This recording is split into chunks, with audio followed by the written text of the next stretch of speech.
عسلامة البنات، شنو احوالكم؟ ان شاء الله تكونوا في خير ونعمه يا ربي. جيتكم اليوم باش نفوحوا معانا الدجاج. باش نوريكم طريقه نتاع تفويح نتاع الدجاج في الكوشه. يجيكم طري ويجيكم ماهوش شايح البنات من داخل، ويجيكم هشوش، تعرف طري لدرجه انه كي تبدا تاكل ما تبداش تتغصص فيه، ولا يبدا طري من داخل مش نورمال. باهي عندنا فلفل مرحي اللي هو فلفل زيانه، وعندنا ثوم مهرساتو، 3 إلى 4 فصوص نتاع ثوم. عندنا يogurt طبيعي كعبتين، هذوما للدجاجتين البنات، المقادير هذوما للدجاجتين. عندنا مغرفه كبيره فاح اللي هو تابل وكل الفحم نتاعنا المخلط. عندنا مغرفه ملح، عندنا قارصه، عندنا مغرفه موتارد، عندنا كليل وزعتر، كركم، شويه هريسه، زنجبيل فري، زنجبيل الاخضر مش المرحي، هذاك ريحته كيما الثوم، فهمتوا؟ هرسته كيما الثوم. باهي حطيت كعبتين ياغورت مع زيت زيتونه، كاس زيت زيتونه، كعبتين ياغورت، و3 مغارف نتاع زبده.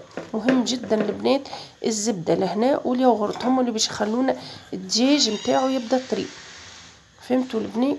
ونحطوا بقيه الفاحات. تجيكم الدجاجه البنات من داخل طريه، وفي ساعه طريه برشا البنات، ومبلوله هكا تحسها ماهيش شايحه، وتحمر في ساعه. عملنا مغرفه كبيره نتاع زيانه اللي هي الفلفل المرحي باش يعطينا لون، فهمتوا البنات؟ ومغرفه الكركم كالعاده والزبده. كي نبدو نطيبوا نحطوهم نخلطوهم منيح، ونحطوا الدجاجتين وندخلوا فيهم من داخل في البلايص الكل، فهمتوا البنات؟ نحطوا ونخلوهم ليله كامله في الفريجيدير، ونخرجوهم الصباح ونحطوهم في الفور، نحطوا عليهم بابي كويسون ملوطه، ونغلفوهم ببابي كويسون من فوق، ونعملوا بابي الومنيوم على الكل، خاطر كما تعرفوا بابي الومنيوم ماهوش صحي البنات. نعملوا بابي كويسون بعدها فوق بابي الومنيوم، تبدا تخرج الماء نتاعها. كيف تخرج الماء نتاعها، الماء هذاك نحطوه في صحفه ولا نحطوه في صحفه البنات، ونعملوا به روز ولا برغل ولا اللي هو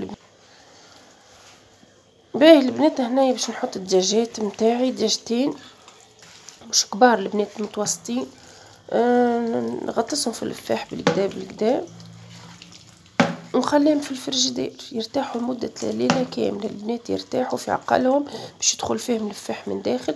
وعلى فكرة البنات كي تدخلوهم للفور وتحطوا عليهم بابي كويسون، كل كنصيف ساعة ولا ربع ساعة تحلوا عليها الفور، تعاودوا تلفوها يقعد هو طريف من الحشو هذاك، تعاودوا تلفوها وتعاودوا ترجعوا للفور.